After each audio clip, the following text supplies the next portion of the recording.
What's going on, everybody? Welcome back to another episode of Cold Takes from the Land.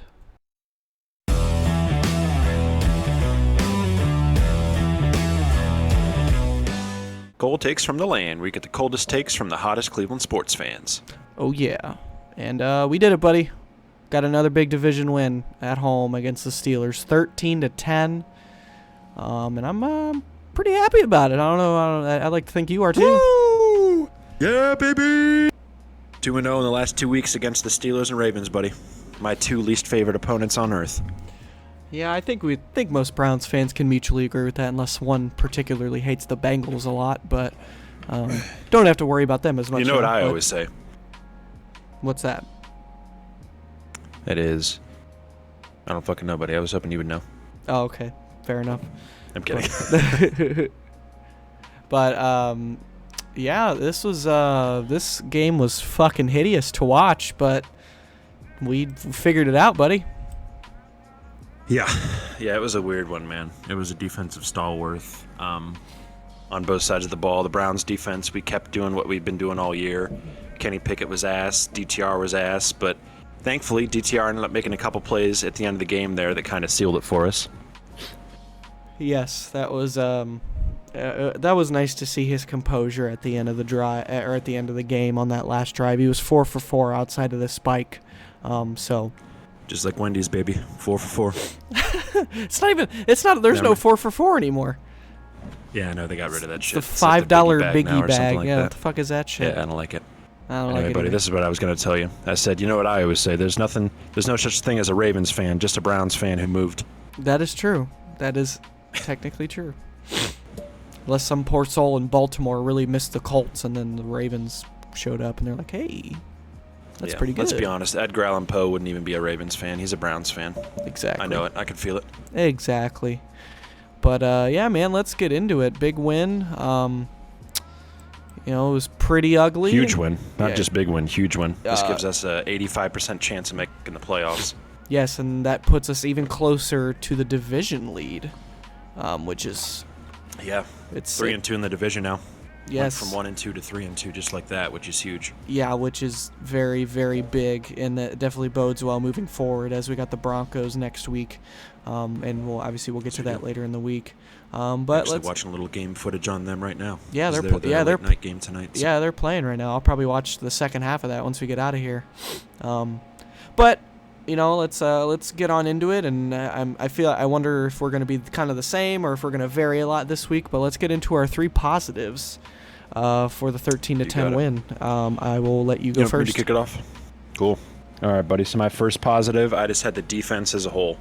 Oh, yeah. Front 7 really, again, were absolutely outstanding. Obo had a sack. Miles had 2 sacks. Zadarius Smith had the one huge play where he, absolutely destroyed the freaking running back on, a screen route. Yeah. So, all those guys. At the beginning of the game, I'm trying to think, one of the DTs, I think it was Shelby Harris, had 2 batted passes in the first quarter. Yeah, Shelby had the one big one. Yeah, he had a big one. Jordan Davis made a couple nice plays in the run game. Jordan Elliott. I thought everybody played... Jordan Elliott. Sorry, not Jordan Davis. I wish we had Jordan Davis. Yeah, that'd be ridiculous. But, yeah, they played pretty well, man. The only thing I can critique with them is just the run game. They had a couple plays where we got gashed a little bit, but I thought the front 4 were outstanding, as per usual. I think Tomlinson kind of struggled a little bit in this game, but outside of him, I thought everybody was great. Secondary was awesome. All 3 of our corners were locked down all day. Yeah, definitely can't agree more. And that actually, they say great minds think alike, and that was my same first point. Was the defense. Like you said, you pretty much beat the drum pretty well. It was great everywhere aside from specifically when Jaylen Warren got the ball. He was kind of giving us some problems. Yeah, he's good, man. He's very good. He's very explosive, and the fact that he got 9 carries is gross. It's criminal. I mean, if I'm a Steelers fan, I'm pissed. Yeah, I was watching this game with a Steelers fan, my good buddy Drake, who I aforementioned previously, who unfortunately couldn't make it to the post game, but I was watching it with him, and every time Jaylen Warren got a big run, Najee would immediately come in, and he'd be like, "What the hell?" He's like, "How is Najee in the game?" Every That's how I felt. I'm a Browns fan. I was like, I just don't. It's one of those things you see the guy play, and you're like, why is this guy not starting? I know they kind of touched on it on the broadcast. They're like, oh, Tomlin came out and said they're both starters. I'm like, they're not. Like, Najee always gets more carries. It gets more looks in the pass game. Like, I just don't understand. I get being loyal to people you've drafted, but it's one of those things you look at him, you're like, the talent's just not there with Najee. Looks like guys running through quicksand. Meanwhile, Warren's got some spunk and a little pep in his step.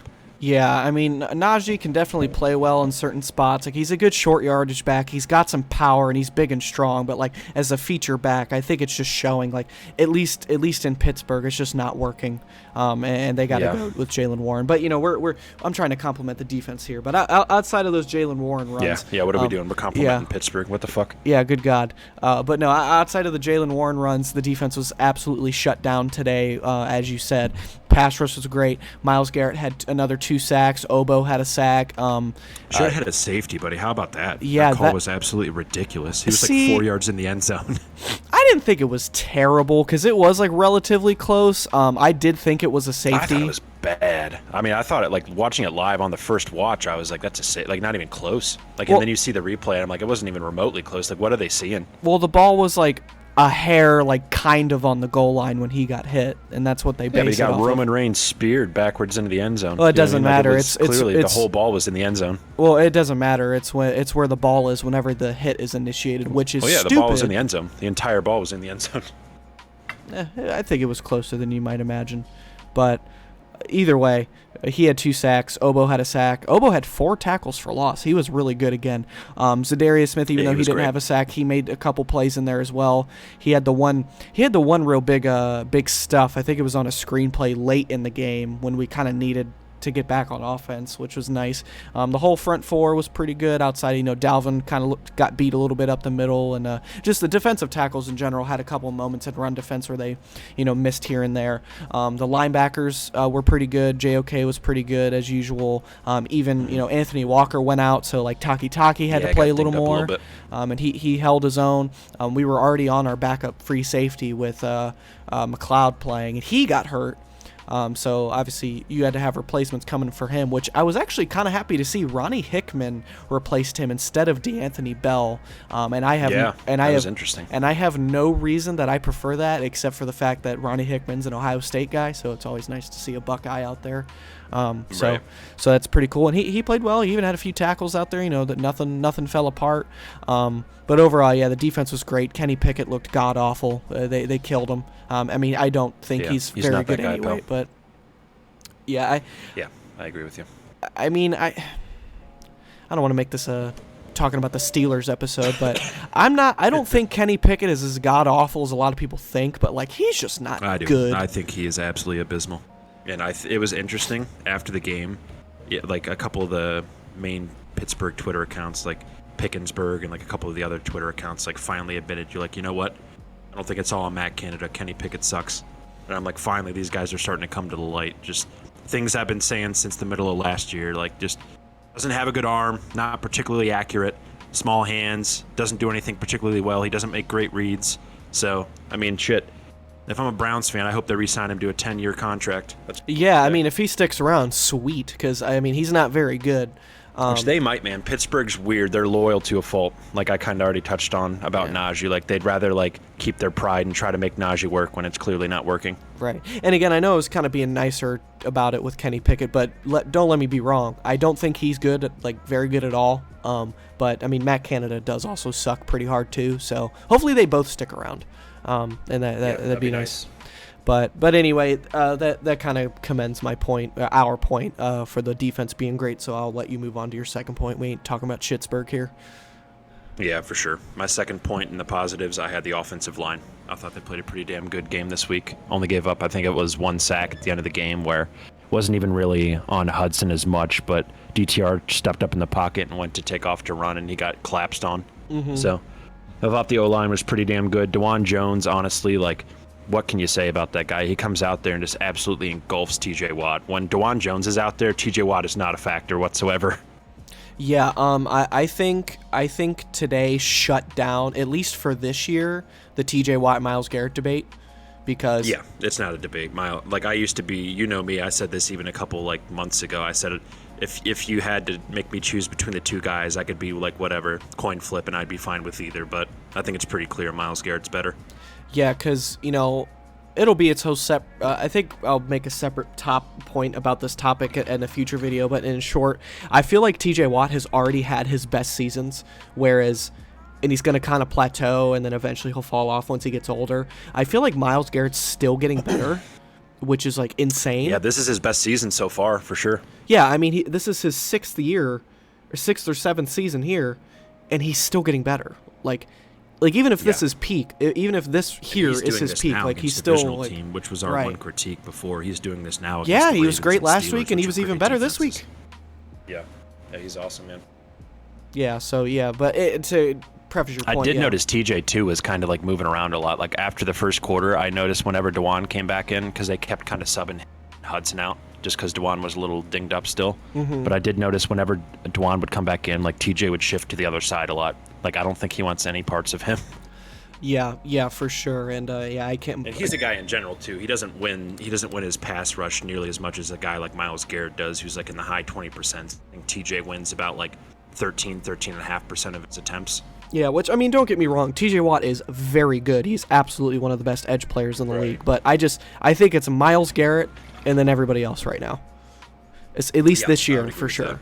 I mean, maybe I had Nick Bosa up there, but he's gotten off to a very slow start. He's starting to pick it up a bit now, but nowhere near what freaking Parsons and Garrett are doing.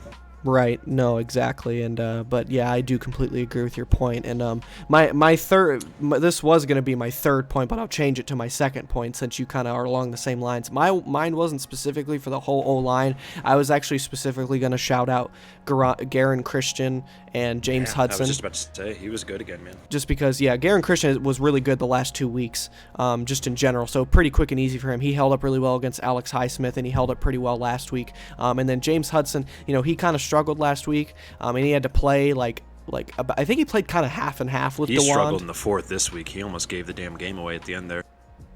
Well, he played I think 50-50 with DeJuan just because DeJuan was still banged up. And again, I don't think he was as good as Christian. I think Garen Christian should stick around as a backup tackle. But James Hudson, again, he's going against TJ Watt majority of the time, and he was able to hold his own at least. I don't know if you remember, I'm sure you do, a couple years ago. The 4-sack game. Yeah. That was all on James Hudson, and wasn't that the last game of the year? That's where TJ got the record, right? I think it was the second to last game of the year, or it might have been the last game. I'm not sure. No, it was second to last because we beat the Bengals to end that season. But that's right. But no, we were tearing him apart back then, and you could tell he's gotten a lot better. And while he's nothing to write home about, but he's at least a serviceable backup, and I wouldn't mind seeing him still be around. For the foreseeable future, especially since he knows this offense. So I wanted to shout out those two guys just because they're playing in kind of shitty situations against tough teams, and they're holding their own, especially Christian. Just a good thing to see, as a Browns fan. We're 7-3, which is absolutely awesome. And again, as we were kind of talking about there with the backup linemen, and this kind of goes across the board, guys having to come in and play more due to injury and circumstances. Everyone seems to be stepping up. Obviously some guys we like more than others, but I feel like everyone at this point has kind of played pretty well when they've come in, whether even if it's on unfortunate circumstances. So my third and final positive, I feel like we've done this about half the games so far this season, but Dustin Hopkins, another game-winning field goal. Guy's pretty much automatic every single time he goes out there. I mean, they tried to ice him at the end of the game, but didn't work. And I think Jerome Ford in post-game was kind of touching on it too. He's like, I started taking off my helmet and my gloves and everything because I wasn't even looking. I'm like, he's automatic. Guy's not going to miss this. Yeah, if you pay attention to our Twitter, I gave him a new name. His new name is Dustin Big Dick Hopkins. You must refer to him as that. Just like Big Dick Nick, baby. Exactly. You must refer to him as that until he misses more than one kick in a row. If he misses one, still Big Dick. If he misses two, okay, there's a problem. I think he's only missed like 2 field goals on the year, hasn't he? He missed 1 PAT and like 1 or 2 field goals. As let's say 2 or 3, maybe 4, but I don't even think it's that much. No, yeah, it's not 4 for sure. I mean, max 3, I think, but I'm thinking it's like 2. I remember 2 specifically. Yeah, but he's out there doing his thing, man. With another big game winner. Hey, he's trade of the year for us, buddy. Yeah, that and Elijah Moore. Yeah, fuck. Everyone was talking about us going to get D-Hop. I think we got the right D-Hop. Yeah, at this point. Yeah. Elijah Moore, shout out to him too, man. He had his best game of the year. Had 60 receiving yards on a couple big catches for us. Yeah, it was kind of nice to see him like just not be this gadget guy. Like they just let him go out there and play in the slot, play a little bit outside, and he was pretty good. Yeah, you can tell they're trying to utilize him a little bit more now with DPJ being gone too. Yeah, for sure. But to finalize your point, yeah, Dustin Big Dick Hopkins, he's out here swinging it around, And he is that guy, pal. He is that guy. I hope we hang on to him for a long time. I hope he can be our Justin Tucker. I don't know. Yeah, that would be awesome if we had a kicker like Phil Dawson, a guy we can keep around for seasons to come. Yeah, that would be cool. But I'll Yes, try. it would. I'll try not to harp too much on that because it could be bad luck, and then he fucking misses his next 5 kicks. For Yeah, the I'm rest of the- knocking on wood over here. Yeah, Don't me jinx it. too.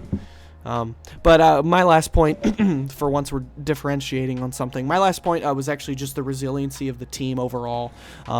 You played so well in the first half, you're winning 10-0, outgaining them clearly, and then in the second half, defense gets sliced a little bit in the run, and then the offense is starting to really stall, and there was a lot of adversity, and then Pittsburgh comes all the way back to tie it up. It's almost like this freaking legend that the Steelers, in the fourth quarter, Kenny Pickett turns it on, and it almost looks like on paper you're going to fall to that. But the defense came out, got the stops where they needed it towards the end of the game, and on that last drive, DTR, after having a very pedestrian game, was able to go out there, put together a good drive, was 4 for 4 outside of the spike. On that last drive, made a nice throw to Elijah Moore down the field, and then the running backs, Kareem Hunt in specific, getting some tough yardage on that last drive to set up Dustin Hopkins for that big field goal. So my last point was just the resiliency of the team, the coaching staff, and all dem. All dem, yeah. That last drive was pretty outstanding. I think all Browns fans, outside of maybe like 1% of our entire fan base, were thinking on that last drive we're absolutely screwed because we kept giving the ball back to the Steelers and our defense just kept coming up big, stop after stop after stop. Then we finally got the ball back with a little over 2 minutes left, and we're all like, well, DTR hasn't done jack crap in the second half really, so let's see what we can get going here. And then kid goes out, goes 4 for 4, gets us in field goal range, and then hit the game-winning field goal. Yeah, he at least played better than Kenny Pickett. Yeah, definitely. And I mean, for a minute there, I was thinking we were going to have to win the game 10-7 because that's how it was looking. And we ended up winning 13-10. I did predict a low-scoring game. My final prediction was 17-14 Browns, but I'm glad I came out on the positive end of that one. Yeah, for sure. Yeah, I was the party pooper that day. We won't talk about it, but with DTR, I told you, buddy. Kenny Pickett, I had no faith. Like whatever faith we don't have in DTR in the quarterback room right now, I had even less faith in Kenny Pickett. Yeah, fair enough. And before we swing into the negatives here, the last thing I'll say, to take a little jab at the Steelers, and Fuck them. fuck them. Yeah, fuck them. No, but it's absolutely fucking hilarious to me that, and I'm gonna talk in depth about DTR here in the negatives. Spoiler alert. But the fact that he went out to touch on our new quarterback here in a sec too. Oh, no, we'll get to that after the game recap, buddy. Don't spoil it yet. Maybe they don't know.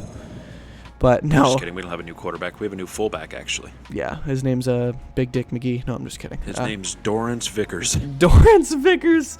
No, but God damn it, let me say this. The fact that the Browns had a 5th-round rookie come in, was basically the 3rd stringer going into camp, come in with all this banged up team around him and outplay the Steelers' 1st-round quarterback is fucking awesome.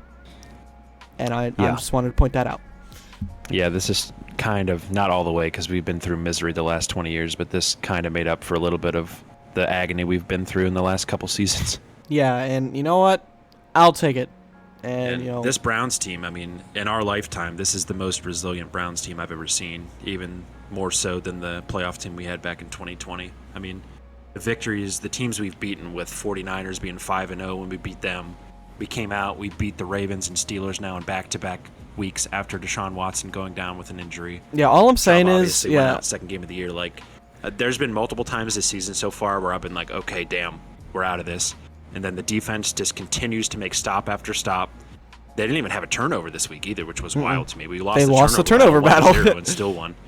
And just, I can't speak enough about the leadership on this team, the coaching we have right now.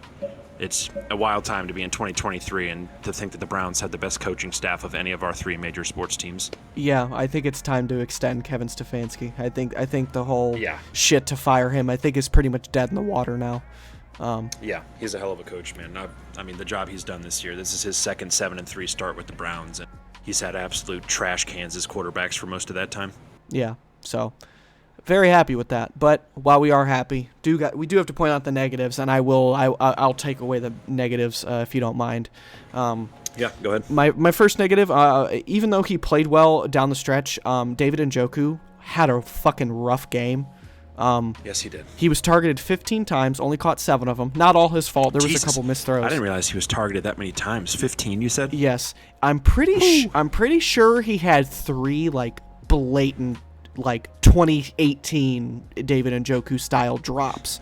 Like, they were bad. I was kind of roasting him on X a little bit, but I felt bad at the end of the game because he even pointed out how bad he was, but he's like, that one's on me. I'm going to go and get better and work on things in the practice this week. Yeah, happy down the stretch that he did catch a ball on that end drive and broke a couple tackles, and he had some nice spots here and there, but yeah, some of those drops just can't happen, especially, we're paying him now like a starting tight end.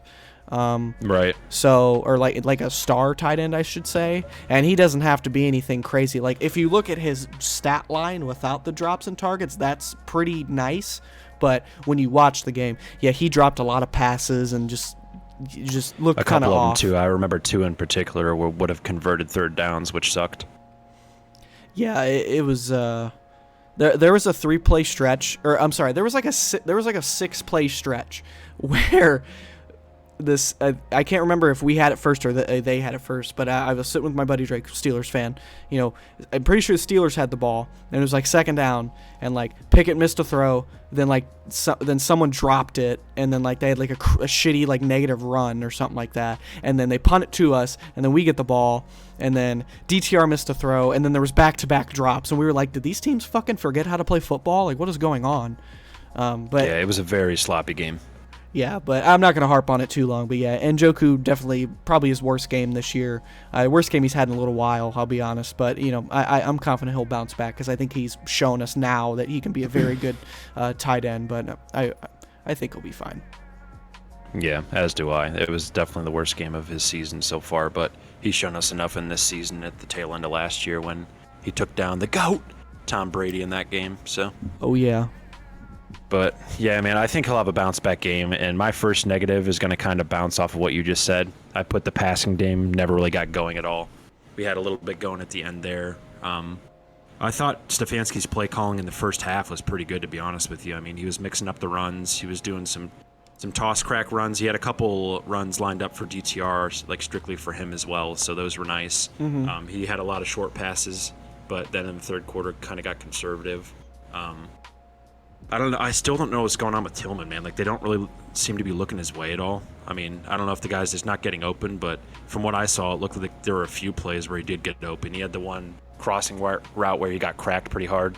Mm-hmm. Other than that, he's kind of like Peoples-Jones, pretty much. He's not really doing much out there, Yeah, and you can give him more slack because he is a rookie, but yeah, you'd like to think... And he's playing with a rookie, too, so if we have Watson, my expectations are a little higher with him, but when you got a fifth-round rookie throwing to another receiver... Yeah, definitely got to... you definitely got to take the rest of the year with an asterisk a bit, just because, he's playing with a rookie and he is a rookie, but hoping going into next year he gets a little more involved, which you never know. Maybe towards the end of the year he will get more involved. We'll see, but yeah, he could. Passing game was just not there, but I mean, you could tell a lot of the time Stefanski kind of was leaving the training wheels on with DTR, and until that last drive where he kind of let him loose a bit. So, well, it'll be interesting to see next week against the Broncos, whether he kind of lets him loose a little bit more. Yeah, luckily, the Broncos, obviously they're tied up, or they're not tied up. They're down 1 to Minnesota right now, 10-9. Second half just started, so not really sure how that game's gonna go. But they've played better recently, but like their defense is still not very good. So this is definitely finally a game where DTR can come in and like fucking breathe a little bit and maybe have a little bit more success. Yeah. This might be a game where you let him try some stuff that he wouldn't normally against a divisional team. Yeah, especially if you can pad up a lead a little bit. Definitely let him loose, see what can happen. But no, right. I completely agree with you. The pass game kind of couldn't get going. And again, this was my third point, but I will again switch it to my second point since you were also talking about the pass game. Again, we played well towards the end, and helped us get down to win the game. But I will point out DTR was not very good. He was definitely better than PJ Walker, and I think that's just because his overall play style, like now that we've seen with a week of preparation, he's actually a lot closer to kind of like Jacoby Brissett in a way, because he's very much he's a lot quicker too. He's got the speed on the run game. Yeah, I think he's the most athletic quarterback we have, even with a healthy Watson. So I'd like to see a few QB runs a game out of him, like we were kind of doing. But he's very predicated on timing and the short, quick game, and being in structure. But hey, he didn't throw any slants behind anybody this time, so that's a positive, right? That is true. But he did. His one pick really, that was kind of a knocked up ball, so it's like got batted in the air. I don't think he had really any bad turnovers. The pick wasn't really his fault, but he did. He did have some throws where he did sail a couple, or there was a couple miscommunications. Just a couple things that were just off. Where if the timing got off a little bit, and he had to kind of break out of structure a little bit and make something happen, kind of fizzles out a bit. I think he has a good arm, but I think we haven't really seen it because he didn't really let it loose. But I'm thinking that his deep ball, either he or Kevin or both just don't have a lot of confidence in it because we don't really have any deep threats right now either. Goodwin missed again for a second straight game. So. True, but usually you like to take a couple shots a game. Now again, he's a rookie, and this was his first true game with the full week as a starter, and you want to be conservative. Which, if you look at the numbers, 165 yards on 43 attempts is very conservative. But that last point was my actual I'm going to tie this into what you're saying as well. That was one of my negatives. He threw it. The fact that he threw the ball 43 times. If you would have told either of us going into this game, DTR is going to have 43 attempts, I would think immediately that we were probably losing 14-0 in the first quarter.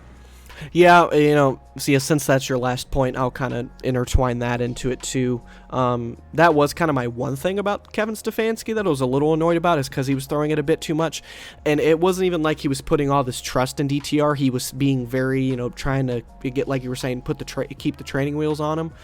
But yeah, he was there was a lot of situations where he kind of just kept running those quick passes, on random downs, where it's just you can run the ball here and be okay with it.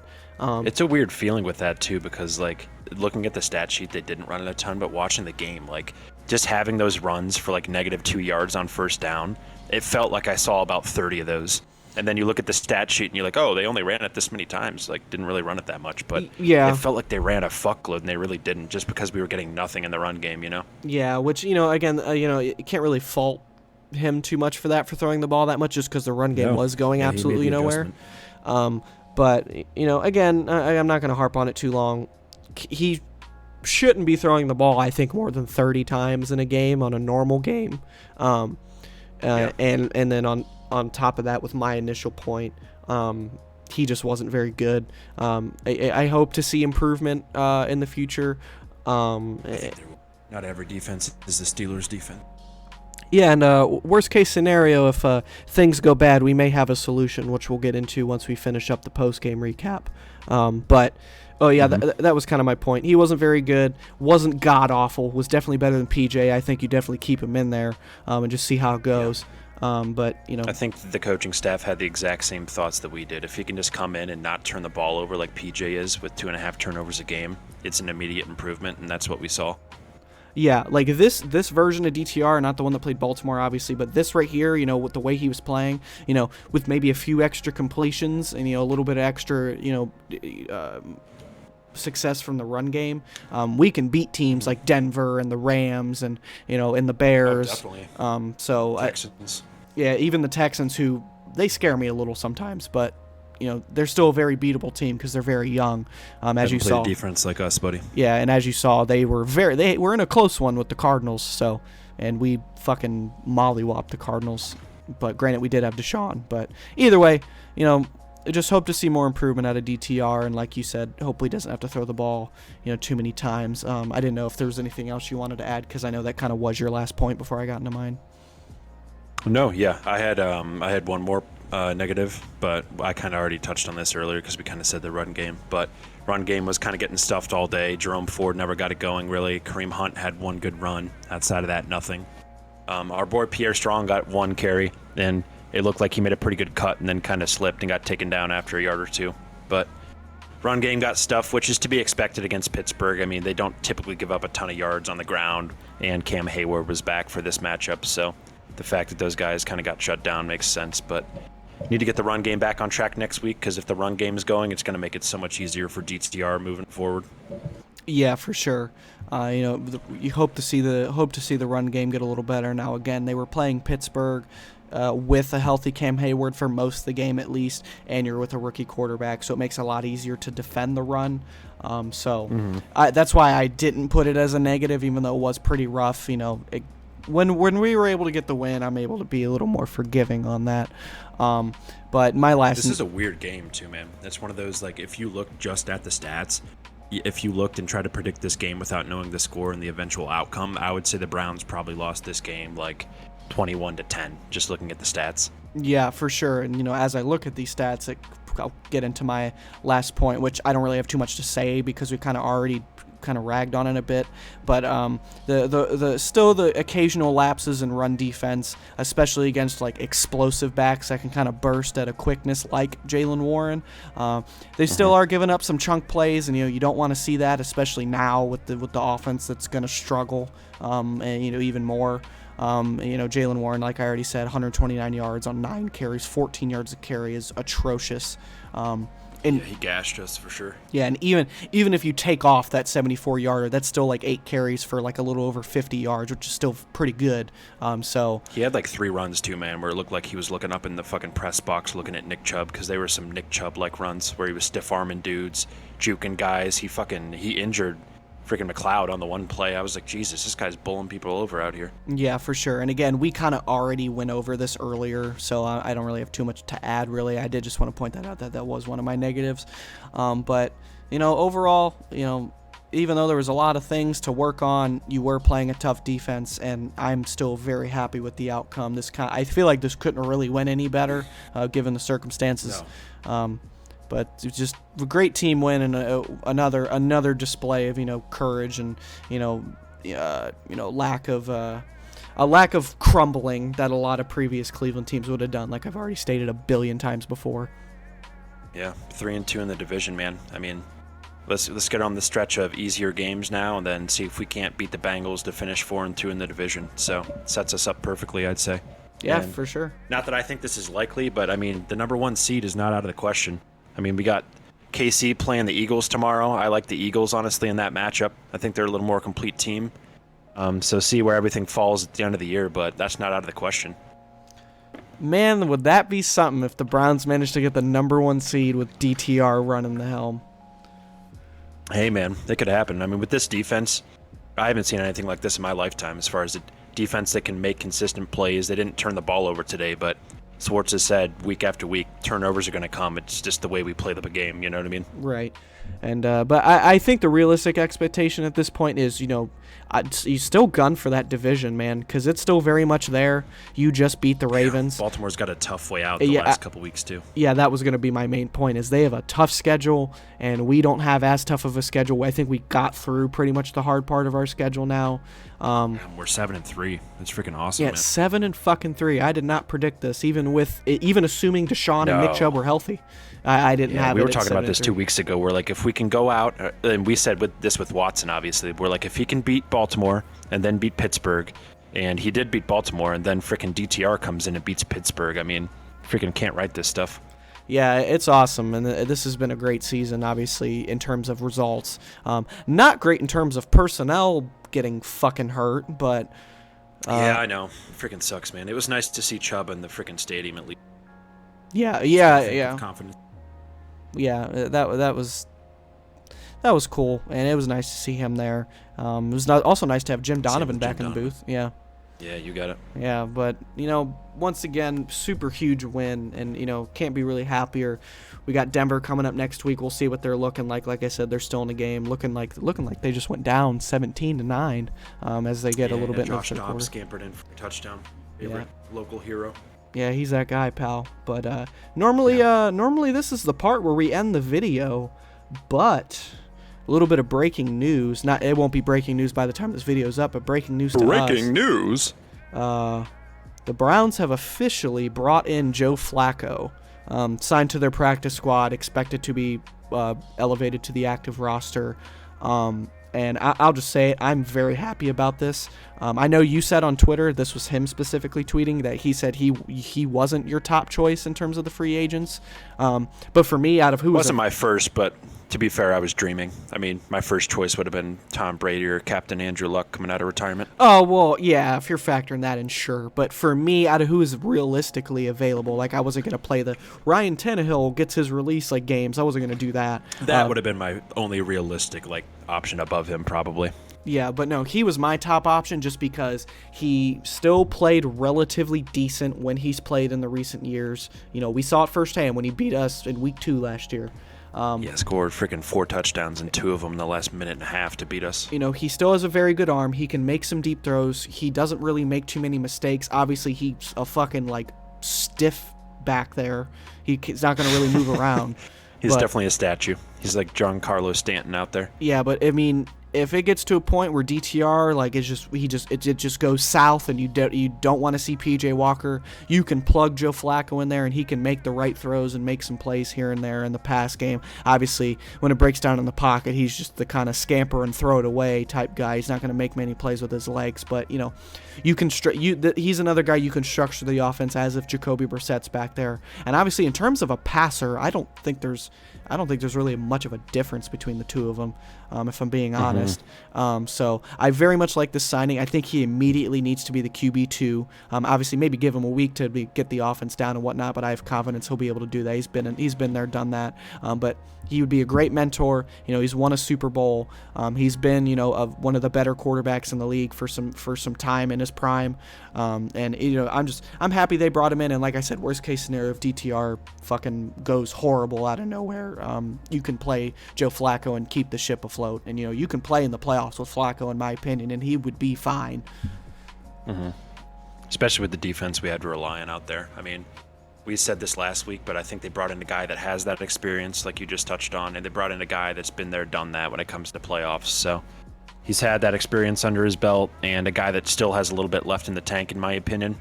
How much that is yet to be shown if we possibly need it or not. But like I said, bringing him in there, he's got to be the immediate number 2. I mean, if we see PJ Walker again this year, I think something's gone terribly wrong. I'll put it that way. Yeah, can't have that. So I think he will immediately be the QB2.